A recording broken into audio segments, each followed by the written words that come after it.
Haihay, Ahay, Aiay, Bekapaky, Karakapaky, Fagnà dia Gidro na varika anatin'ny fianakaviana Daubentonidae, karazan'ny Daubentonia Madagascariensis fa fiantso hoe Ahay no tena ahafantarana azy.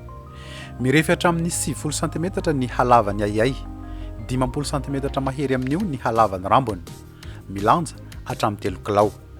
Bika aman'endrika sarotra avahana ny mahalasy sy ny mahavavy. Izy no varika lehibe indrindra amin'ireo varika mpivoaka mitady sakafo amin'ny alina na nocturne. Tsokiloha mitovitovy amin'ny voalavo sy bitro ny varika Aiay no sady karazam-biby pikiky. Ramanavy no mitovitovy sofina aminy, lavabe noho ny sasany rantsan-tanany fahatelo. Mihinana voankazo sy olitra izy fa bibikely anaty vata-kazo no hanim-pitolohany, insecte xylophage. Somary dondominy amin'ny tanany tahaka ny mandom-baravarana manao aody izay ny vata-kazo izay heveriny fa misy bibikely ao anatiny. Avy eo henoiny tsara amin'ny sofiny ngeza sy lava tahaka ny sofim-bitro io amantara ny fihetsekiketsin'ny biby tiany ho rembena ao anaty vata-kazo. Andrinify maranitra no fikikisan'ny hodin-kazo, vitany tahaka ny notsofaina mihitsy. Rantsan-tanany maranitra sy lava indrindriny no isokirany bibikely ho haniny avy ao anaty vata-kazo ary tonga dia tsakoina avy hatrany ao ambavany. Matetika goaka tahaka izao ny vata-kazo avy niremben'ny varika Aiay bibikely. Faritra andrefana, avaratra, atsinanana ary atsimo atsinanana no ahitana Aiay eto Madagasikara. Manamarika n'ity karazam-barika ity ny tantara sy ny lovatsofina izay samy manana ny andraisany azy ny mponina amin'ny faritra tsirairay eto Madagasikara.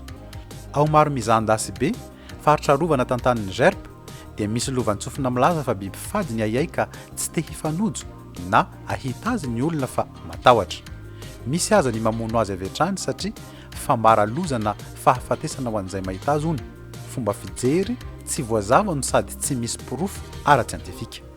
Ao manombo farafangana, faritra rovana tantanin'ny Gerpa ihany dia manankasina indray no isokajian'ny lovantsofina azy. Raha sendra mahita ny fatiny ao anaty ala dia tsy maintsy fonosina lamba tsara mba tsy hiraraka na hihintsana ny volony.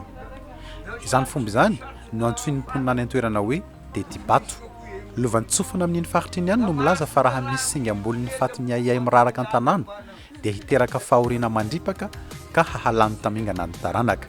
Manampy sy mampahomby ny fiarovana Aiay ity lovantsofina faharoa ity satria lasa tsy tia mahita fatin'ny Aiay ny mponina fa aleo no mahita Aiay velona no izy maty ao anaty ala. Tsara ho fantatra fa tahaka ny varika rehetra 12 karazana misy eto Madagasikara ny Aiay. Tsy biby fady izy ary tsy fambara loza ny mahita azy.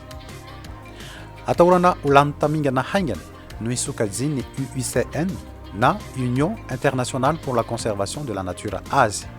Raha rano sy tesy ny fanondranana Aiay ary mahavoasazy ny mamono na mihaza azy.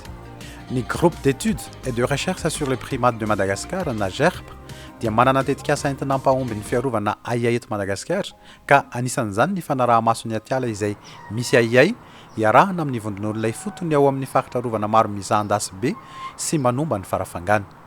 Fambolen-kazo fihinany mba ho fampitomboana sakafony sy ho fanatevenana ny toeram-ponenany. Samira isy lahatra hiaro azy fa biby zanatany tsy misy naizanaiza afa-tsy eto amintsika ny Haihay na endémique eto Madagasikara.